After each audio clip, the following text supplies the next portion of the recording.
The full episode is now available on Patreon and YouTube memberships. Please see the link in the description for more details. By the way, speaking of House of the Dragon, it is coming back for Season 2, not this year, unfortunately, but 2024, which I think we all assumed was going to be the case. Yeah, we did. But, when in 2024? Like, are we talking March or are we talking summer? I think so. He said that summer of 2024 would be a good guess. I believe he also said in terms of the Emmys, it would not. He said here, saying it would be around for 2024 Emmy season, which ends its eligibility on May 31st, 2024. It most likely won't be eligible to participate in the 2024 season Emmys. Okay. So that means that, we're probably getting it either 2024 summer or fall. Which I'm completely okay with, honestly. It's... I know Game of Thrones always had the tradition of airing new seasons every year on April, which, okay, fine. I'm kind of okay with the fact that it's going to take, 2-year breaks every season. I'm fine with that. Hopefully that isn't the case going forward, because I don't think they knew that House of the Dragon Season 1 would go on to Season 2, which is why they, were preparing for it.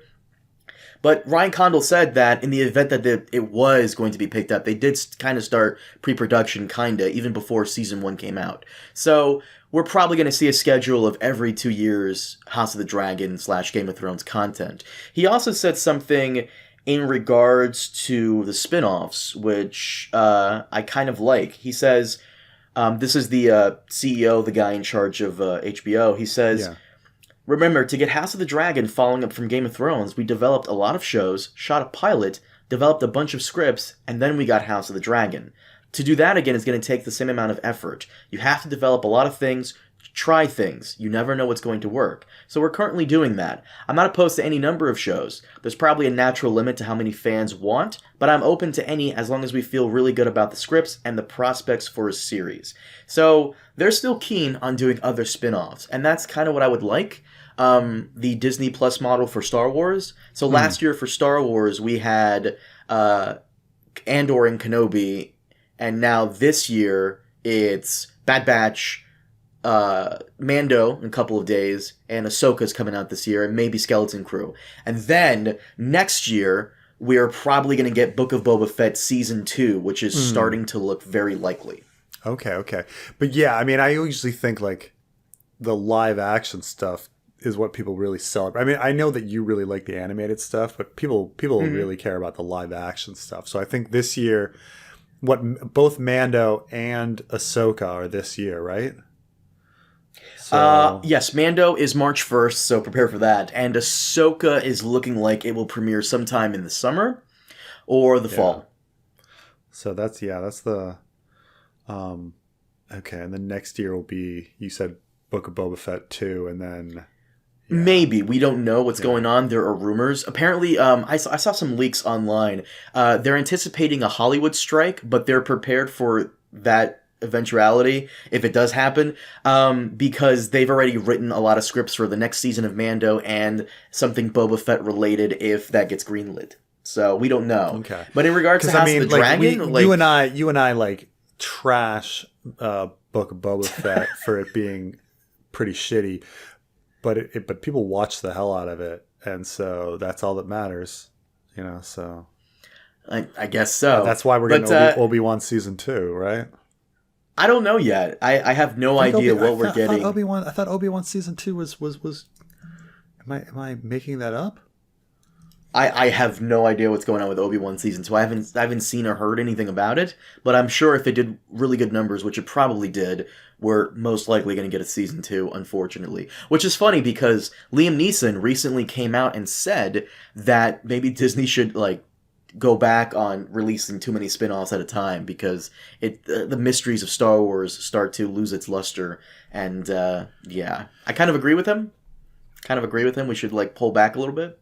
Well, it's not going to happen.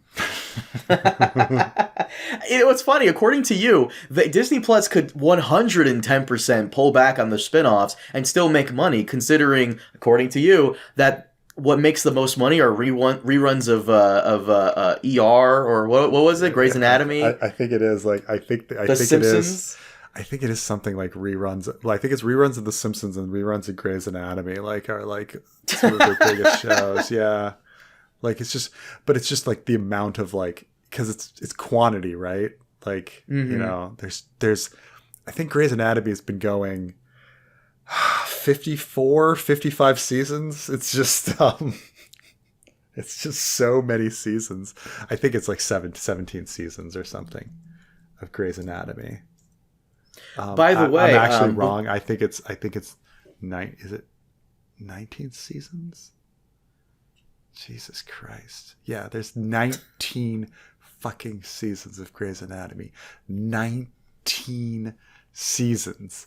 19 seasons. Oh my god. Yeah. See, I want to talk some shit, but honestly, I as a fan of One Piece has been going on for 2 decades at this point, and over 1,000 episodes. Get on my level. I want you to put this in perspective. Okay, you can take all of the episodes of Next Generation and all of the episodes in Deep Space Nine, and put them together. And that's fewer episodes than Grey's Anatomy by a lot. God damn. Yeah. Hold on. Grey's Anatomy. And I'm looking this up. Grey's Anatomy. Season 19. Shit. How many episodes is that? Because remember, well, as a weeb, One Piece has more. Stop it. That's only 407 episodes. That's nothing. Oh, yeah, only 407 episodes? Only 400. Well, okay. Once again, as an anime fan, as you know, animes go on for fucking years at a time with no breaks. You can't bring up Japanese stuff like like anything with be like, oh, what's the longest running like television program you have in Japan, and they'll be like, oh well, this one anime show Appomonger 15 super has been going since like 1804, and you're like, how is that? And they do 6 episodes a day, each an hour long. And you're like, since then, since the 19th century, how is that even possible? They're like, it is. You'll never defeat them in their record for how many episodes they have. You're like, oh god. I'm just saying. To me, when I look at that, I'm like, whatever. But I, as someone who's not a weeb like I am, I can see why that's a lot of episodes. I can see how. Yeah. What's that soap opera that's been going on since the dawn of time? Days of Our Lives or General Hospital? Is it Days of Our Lives? Sure. So a few of the soaps started as radio dramas, and so for instance, General Hospital has had over 15,000 episodes. Jeez. Oh, I was about to say 15,000. Days of Our Lives has 14,430. Yeah. That's a lot of shit. You weren't even born yet when it premiered in 1965. I don't even think you were born yet. Yeah. No, you were not.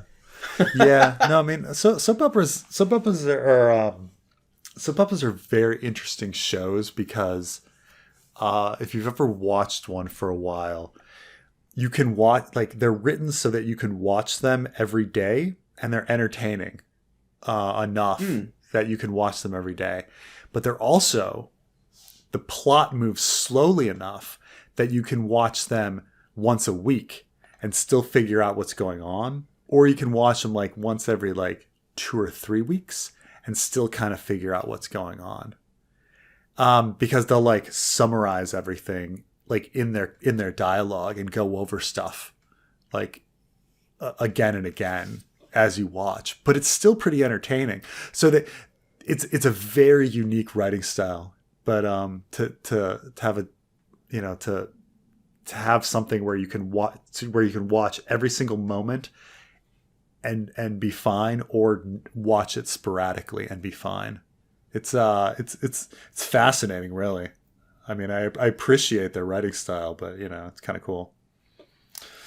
Well, God damn, 14,000? Shit, that beats out all the Japanese animes I've seen. It's combined.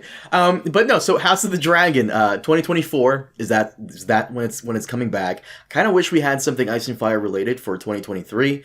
Of course, we'll always hope for Winds of Winter being released, but just fan fiction, man. Just the fan fiction. The fan fiction is where it's at. So if you're not catching the fan fiction, you got to catch up on that. That pretty much think that covers a lot of what is going on now. So he also said, what I really like that he said is that he's going to be very careful. Casey Bloys, guy at the head of HBO, he's going to be very careful with how he puts out the spinoffs. And they're not just going to put everything out and just, see what sticks. He's going to, write the scripts, see what's good, blah, blah, blah, take a very careful approach, which I appreciate. But at the same time, I kind of wish we had something Ice and Fire in the off season for House of the Dragon. Even something as small as like maybe a couple of episodes. I don't know. That's just personally me, because as we're entering this era of streaming wars, you gotta have like your best show come back in some shape or form every year, no matter what. Even though Mando didn't come back in 2022, Star Wars still had some knockout shows. Hopefully HBO can keep up with that. But at the same time, do they really need to? HBO always delivers some bangers, regardless if it's Ice and Fire or not. Whether it's like Succession or what's the one high school show that I don't want to watch because it's high school with the oh god with the girls that fuck dads. Yeah. Is that a plot point in that show? I don't know. Probably. It's whatever. It's kids in high schools like doing hardcore drugs and fucking adults. Like every high school. Every high school show always has to be a high school in the trashiest Florida town, right? Where that's most likely happening. Like, how are you not doing homework? Okay. Homework, Preston, come on, stop it.